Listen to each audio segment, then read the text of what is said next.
Welcome to Thatsgoodsports. I'm Brandon. I will never be as smooth as Panthers safety Sam Franklin Jr. Perna.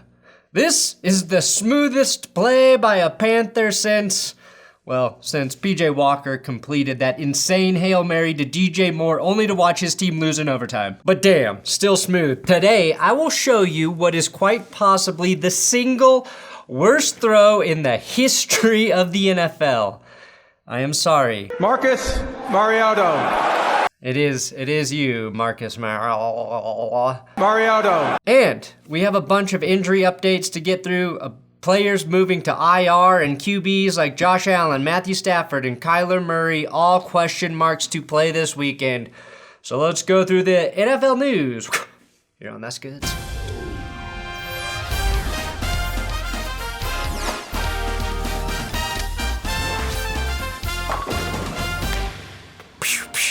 Hey, subscribe here, but only if you believe in freedom. Only if you like freedom. Today's episode is sponsored by SeatGeek. 28 million. That's how many times SeatGeek has been downloaded. It is the #1 ticketing app. So ask yourself, is it on your phone? Now, if you need to get out of your house to go to a live event, there are more than 70,000 to choose from every single day on SeatGeek. I'm gonna try to go to a Nuggets or Avalanche game very soon. Whichever team shows me that it won't crush my soul like a certain football team I love. The green dots in the app let you know when a ticket is a good deal. It's very simple. Plus, every ticket is backed by SeatGeek's buyer guarantee, and it's the only site that lets you return your tickets ahead of the event with swaps. My code, That's Good, will get you $20 off your first purchase, which you could use to see the reunited Blink-182, who may have been the real reason the Avs won the cup. Link in the description to download the app, and think of me as your butt hits that seat, or you don't get the discount. NFL headlines. What is the worst thing for a young quarterback? Nope, it's not getting mono. It's inconsistency with your coaches. And Sam Ehlinger will now be making his third career start with his third different offensive coordinator in 3 straight weeks. After Jim Irsay shockingly hired Jeff Saturday after firing Frank Reich and naming Saturday interim head coach, the Colts named Parks Frazier as their OC. Now, if you don't think the Colts situation is currently fucked up, let Joe Thomas tell you. It is one of the most disrespectful things I've ever seen in my entire life. The disrespect that NFL coaches have to feel when they saw that this hire was made is higher than almost anything I can ever possibly remember in the NFL. It was the most egregious thing I can ever remember happening in the NFL.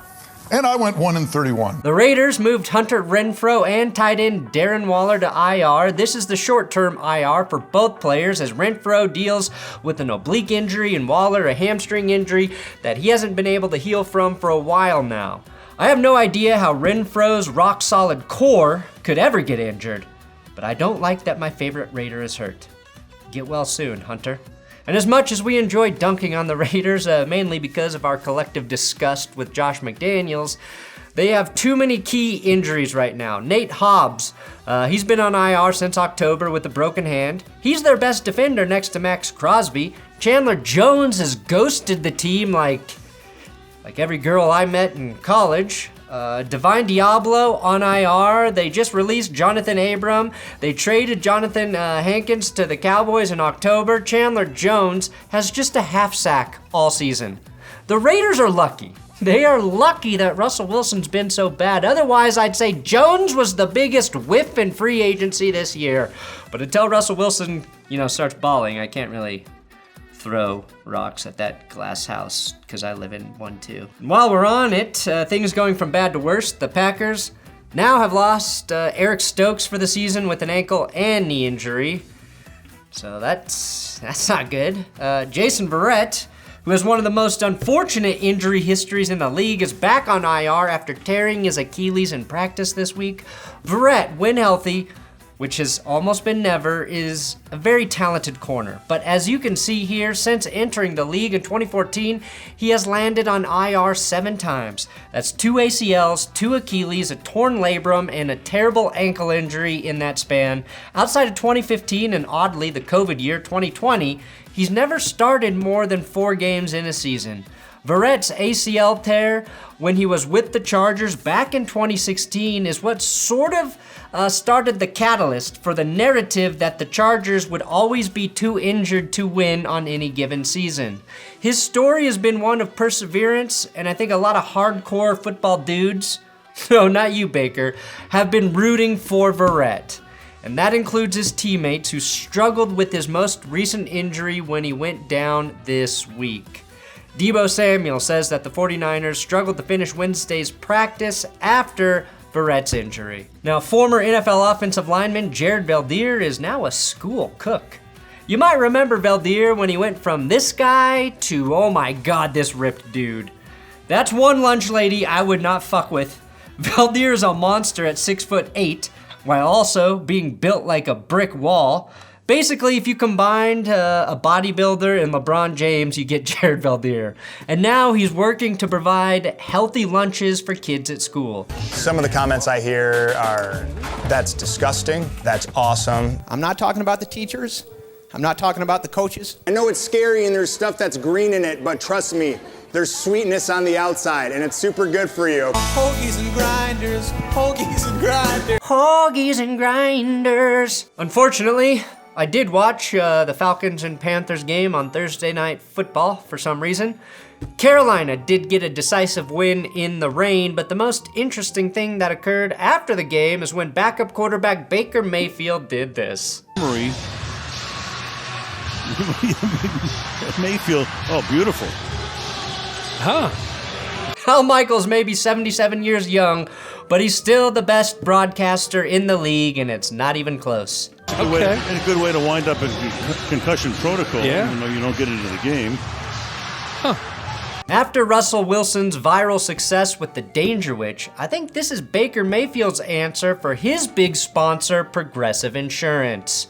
Baker Mayfield is really a modern-day Gus Frerotte, isn't he? It's padded, but not enough. He would leave the game with a sprained neck. With that win, the Panthers now own the 5th overall pick in the NFL draft, which makes me believe their next QB will be Jordan Love, since they won't be able to draft one at 5, and Love is in the best position to be the next first-round quarterback that nobody wants. The box score from this game only shows that Mariota threw 1 interception, but he could have thrown the most beautiful pick in NFL history had he not been ruled down here. This is beachfront property with the Taco Bell in your backyard. Perfection, okay? Mariota was horrible, and Arthur Smith stated Desmond Ridder won't start next week, but this is the exact perfect game to move away from Mariota. Not just because he literally threw one of, if not the worst passes in NFL history. Let's look one more time. Mariota, what are you doing? You were doing some solid stuff this year, but this play alone is making me believe you should be on the bench. If the Panthers defense could catch anything but a cold, Mariota would have thrown like 4 picks in this game. And long term, I'm just not sure what the Falcons have to gain by not seeing what Desmond Ridder could do for them now. Now, do you want to know how bad Matt Rule really was as a head coach? Of course you do. The Panthers, with Christian McCaffrey, had just 3 rushing touchdowns and were averaging 90.3 rushing yards per game. The Panthers without McCaffrey, 7 rushing touchdowns in half the games and nearly 160 rushing yards per game. And obviously there were many factors to consider outside of Matt Rule simply sucking to consider, like quarterback changes, commitment to the run, McCaffrey's health.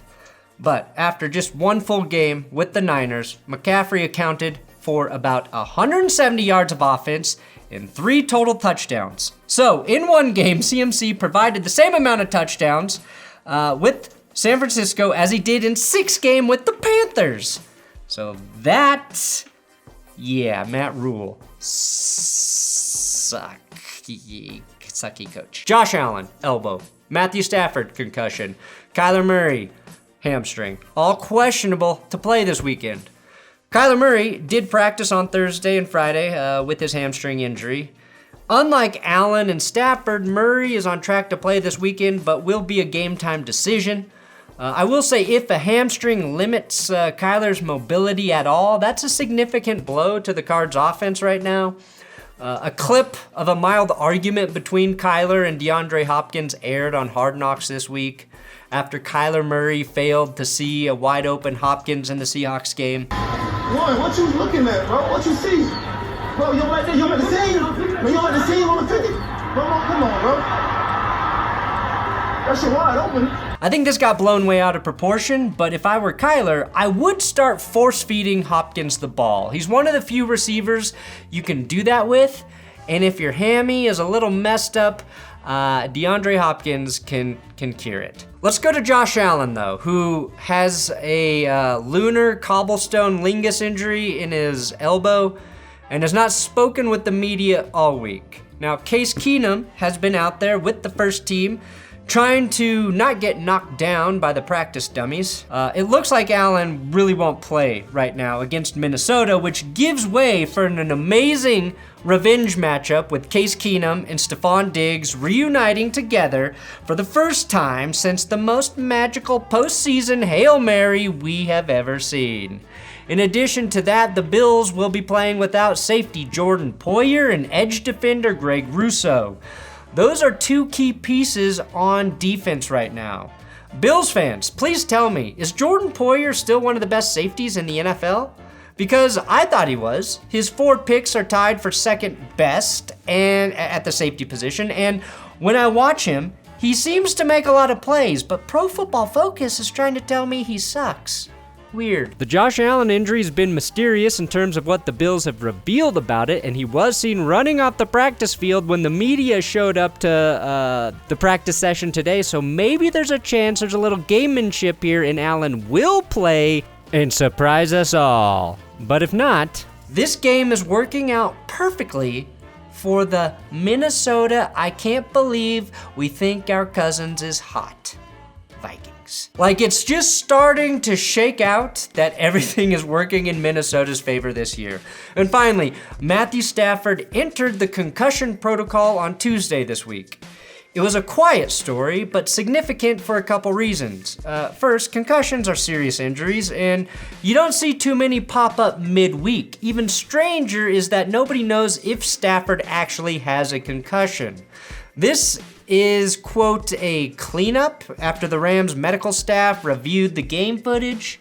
That's a direct result, though, of the spotlight Tua's head injury placed upon the NFL. Ultimately, I think this is a good thing in the name of player safety. This is an extra layer of protection or caution for a player that may have sustained a bad hit to the head that went unnoticed. Without everything that happened because of Tua, I don't think that Stafford would be in concussion protocol right now.